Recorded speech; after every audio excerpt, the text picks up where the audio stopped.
those named Ateni. Hi, my name is Olatokunbo. That's Yoruba for wealth and happiness from a foreign land.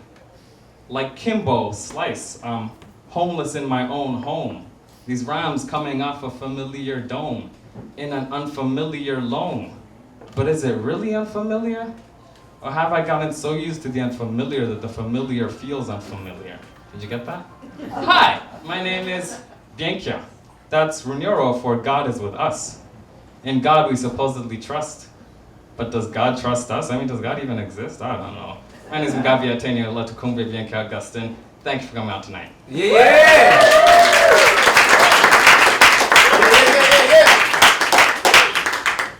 So, massive thank you to the Art Bar for having me. Massive thank you to the two poets who came up here earlier, Kate and Pete. You guys did beautiful sets. Big round of applause for them. Massive thank you to the audience, to all my friends and family who came out tonight. I am here on featuring tonight on a promotional tour for my debut novel, Dear Philomena. And so, thank you. And so, as part of my feature sets that I'm doing across the city, I'm performing poetry inspired by the novel. And so the novel, I'll tell you guys a little bit about it. It's a story that starts when I was in my mother's womb. So July of 1991, my mother went in to do an ultrasound, and the doctors told her to expect a baby girl. So my mom got super excited. She was over the moon because she wanted 2 boys and 2 girls. She'd had 1 girl, 2 boys, and she was like, I'm getting my second girl. I got 4 kids, I'm good, I'm checked out, like everything's awesome. So she threw a massive baby shower. Her girlfriends brought her pink dresses and little floral bonnets, and she picked out the name Philomena for her baby girl, and she was like, my baby Philomena's coming soon. So she goes into labor, January 16th, 1992, I'm born, clearly a boy. And my mom was like, what happened? The doctors are like, we guess we misread the ultrasound, sorry. And my mom's like, I wanted a girl, so I'm having a girl. So for the first year or 2 of my life, I was dressed up in all those pink dresses and all those and yeah, I mean, my mom's original day 1 woke, gender is just a social construct. Woo. But later on, my mom had my little sister, and then she was fine. She was like, okay, I got my second girl, I'm good. Extra child, that's good, I'm fine. And my mom's told me this story my whole life, but Philomena is who you're supposed to be. Philomena is who you're supposed to be. And so flash forward to late 2014, where unfortunately, I suffered from 2 back-to-back strokes. And those strokes led to a massive, massive derailment in my health. I was having multiple seizures a day, in ridiculous amounts of pain, could barely walk for the better part of a year in a wheelchair, and went to a bunch of different doctors trying to get myself figured out, trying to get my health situation figured out, because at the time I was 22 years old. Doesn't make sense. Never smoked in my life, no risk factors whatsoever, and so the doctors couldn't figure me out. But one thing that the doctors did say is, we honestly doubt you'll make it past the year. We honestly doubt that you'll survive to next year. And so I was preparing for my death, which is a terrible thing. I didn't die though, I'm alive.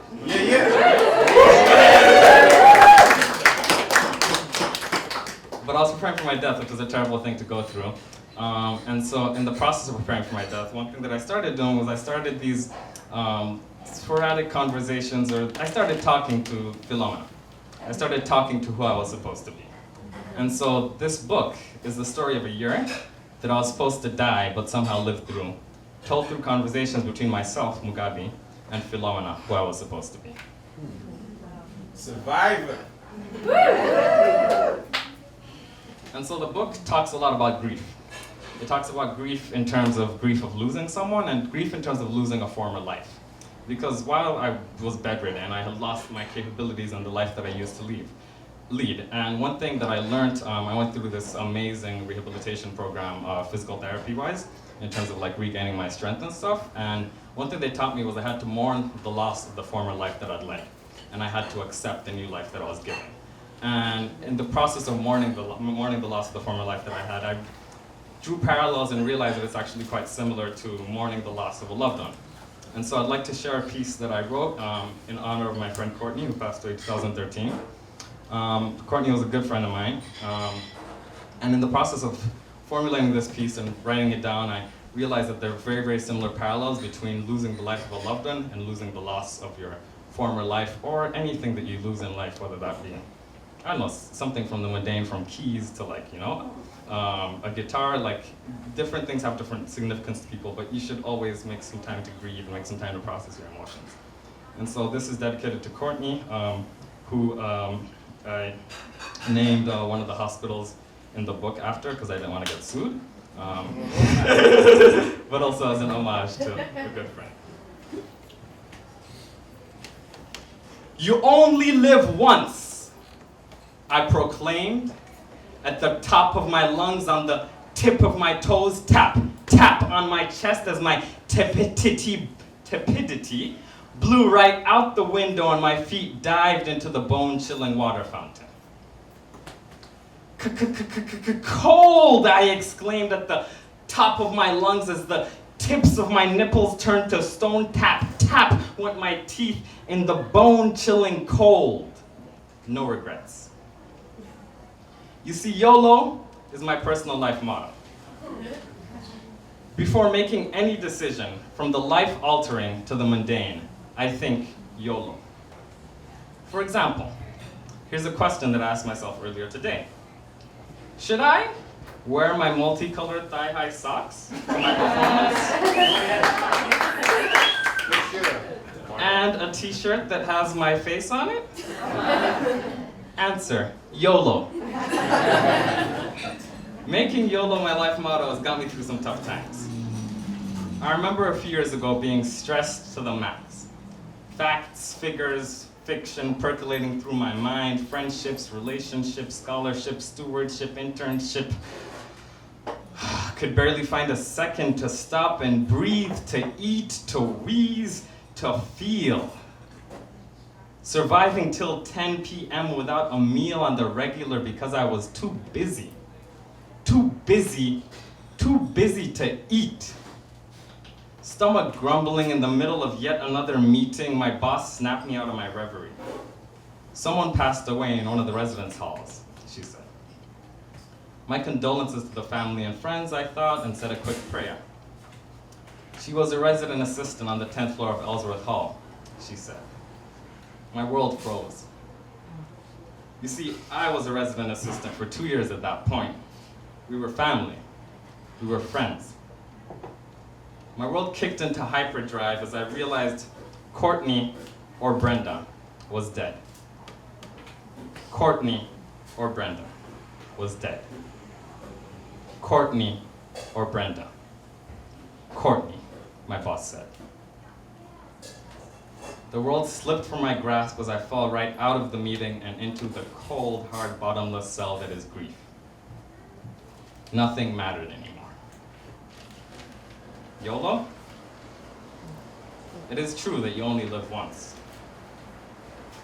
but you also only die once.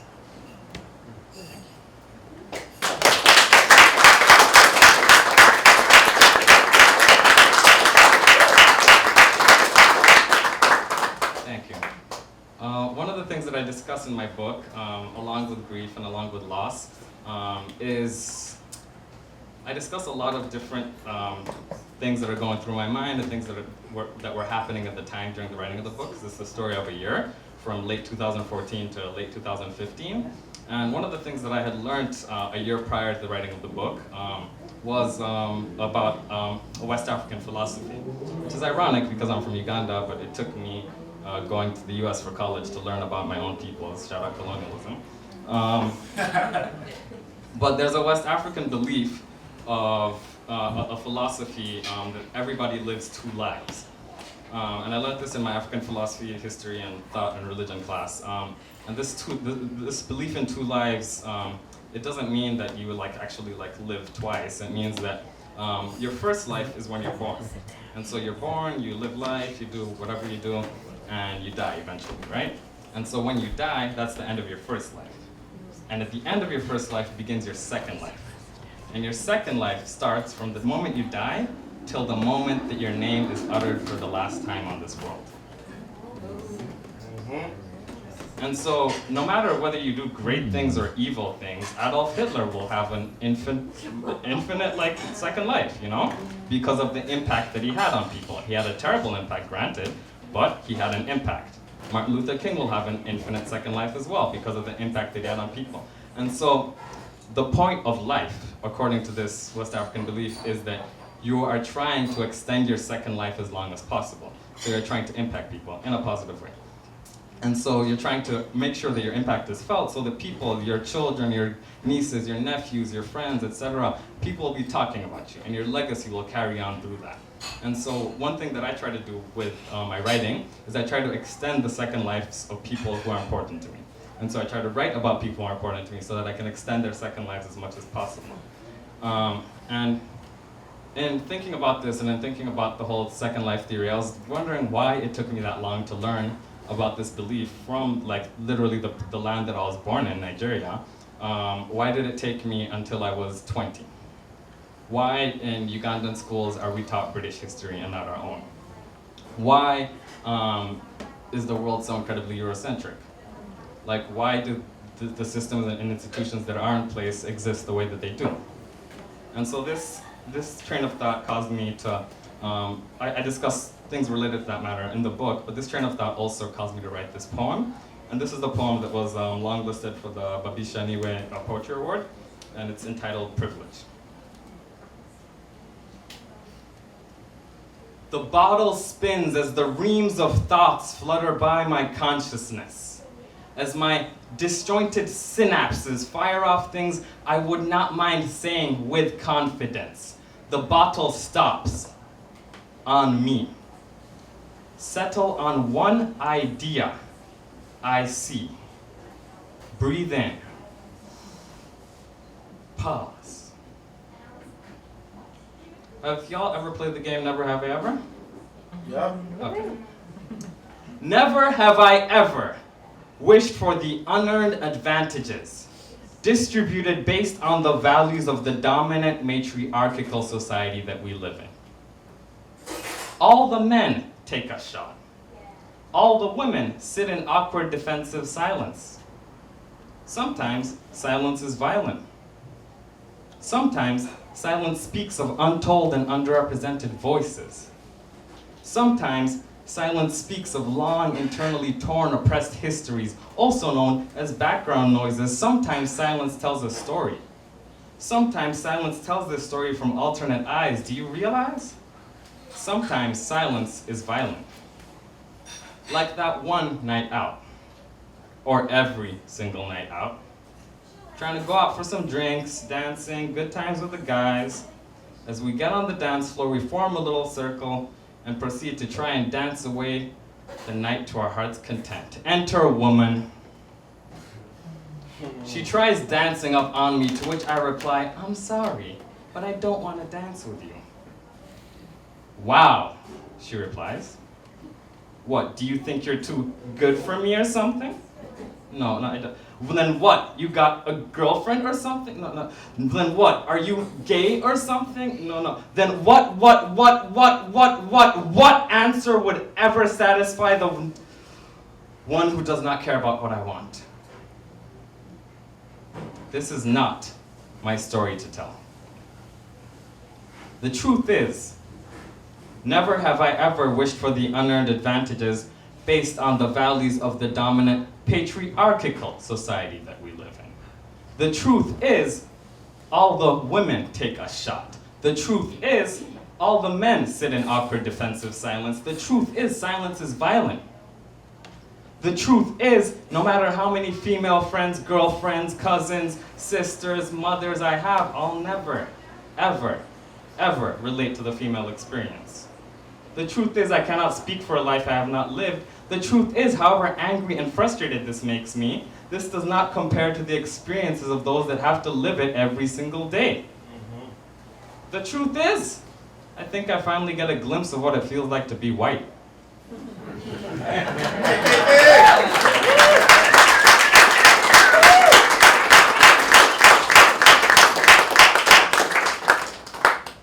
Thank you very much. Thank you. Before I go into my last piece of the evening, I'd just like to say that I do have books available on sale with me for only $15. Only $15. Exactly, it's a steal. Also, if you want a t-shirt with my giant face on it, you can buy one off me too. Only $25. Exactly, it's a steal. Steal. Hi, everyone. Thank you so much for coming out tonight. Thank you so much to all my family and friends who came out. Thank you to the wonderful audience. I'm gonna go into my last piece and then get off this stage. Thank you. I appreciate you coming here to share space with me this evening.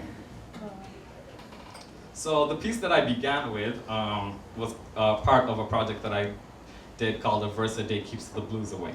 And that was verse 1 or day 1. And so I wrote a piece every day for 3 days straight. And at the end of it, I was like, wow, this makes me really like happier. Like, I think, I should start writing it, and I didn't. But one thing I learned is writing makes me feel happy, and I like writing, and so I should get into a more regular writing practice, which I have tried to get into. And so this is verse 3, or day 3, and so this is the culmination of that experiment. Day 3, the finale. Honestly, I can say that I built up a lot of hype in my mind, agonizing over every line, though my heart screams, Dale! Perfectionist tendencies versus what YOLO taught me. Honesty hour. I'm never proud of anything that I write. I don't think I'm a good writer, rapper, or poet. I'm surprised whenever someone praises me. They're just being nice. But that won't keep me from what I love. Ever since I turned 13, I swore to be a microphone fiend, and fear is no longer gonna stop me. Shout out Wheezy, I ain't got no worries. Every single time I ran away, writing pulled me back. Heard friend of the people and gave up, but I came back. I love writing too much to give up. I lust after the intricate pattern of multisyllabic gatherings of words. It's absurd how alive diction makes me feel. I'm a word nerd, you heard, and it can be inferred from the M.O. that I murdered this piece. Modus operandi, bring more fire than the heat. Confidence issues go askew. Like the lion Simba, I was born to lead. No more will I be bothered by the opinions of a few. The only opinion that matters is me. So I vow to no longer fret over whether I have the confidence to be a writer.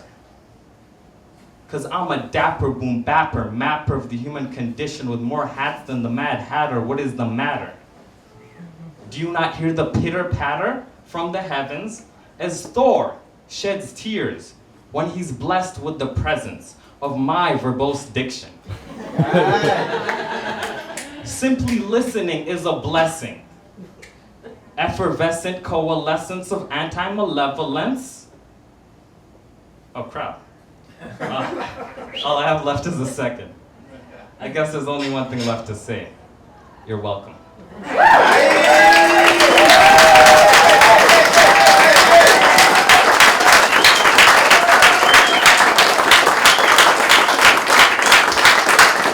That was Mugabi Byenkya.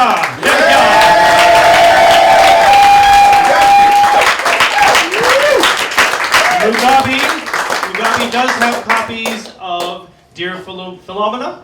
Dear Philomena for sale. I just want to make sure we don't confuse that with the movie Philomena. That was a nice little movie with Judi Dench, but it's not the same thing. So all we have left tonight is the open mic. Now, do we want to have a short break before that? Or we want to just go into it? Who wants a break? Who wants to just go into it? Short break? Okay, see, when there's a break, though, then people are tempted to leave. That's what I'm thinking. Take a break if you want it.